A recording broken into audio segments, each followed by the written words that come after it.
जब गुरु 11वें भाव में स्थित होता है तो यह व्यक्ति को आमतौर पर संतोषजनक और ईमानदार आय दिलाता है। आमदनी मेहनत से कमाई हो या किसी अन्य वैध माध्यम से, गुरु का प्रभाव कमाई को साफ, न्यायपूर्ण और नैतिक बनाए रखता है। यह अचानक लाभ, शॉर्टकट या संदिग्ध साधनों से बड़ी कमाई को प्रोत्साहित नहीं करता।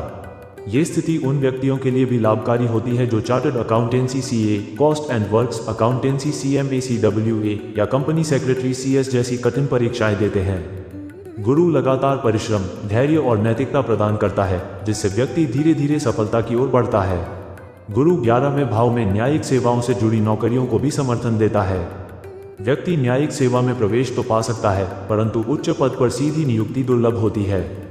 वकालत से सीधे न्यायाधीश पद बेंच पर पहुंचने की संभावना भी बहुत कम होती है। पदोन्नति सामान्यतः नियमित और सामान्य गति से होती है, बहुत तेज नहीं।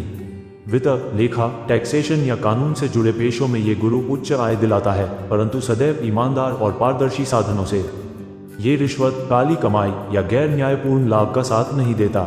गुरु का एक बड़ा वरदान यह है कि यह व्यक्ति को कम से कम एक पुत्र प्राप्त कराने में मदद करता है और संतान की अच्छी शिक्षा तथा नैतिक विकास में भी सहयोग करता है, बशर्ते 5वां भाव किसी पाप ग्रह के गंभीर प्रभाव में न हो। ऐसे योग में संतानें सामान्यतः अच्छे संस्कार, सीखने की क्षमता और सकारात्मक गुण विकसित करती हैं।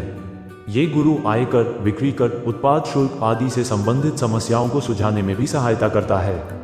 यदि चंद्रमा या शुक्र 11वें भाव में गुरु के साथ 12 डिग्री के भीतर हों तो ये योग कस्टम से संबंधित मामलों को भी सरल बना देता है। हालांकि गुरु वैध तरीके से टैक्स कम करने में मदद करता है, लेकिन गैर कानूनी टैक्स चोरी, टैक्स अवेजन का समर्थन नहीं करता। इसी प्रकार ये ग्रह किसी भी प्रकार की रिश्वत, नकद, गहने या किसी भी रूप में देने या लेने में मदद नहीं करता, जब तक कि मंगल, शनि, राहु या कभी कभी केतु उसके साथ 11वें भाव में न हो।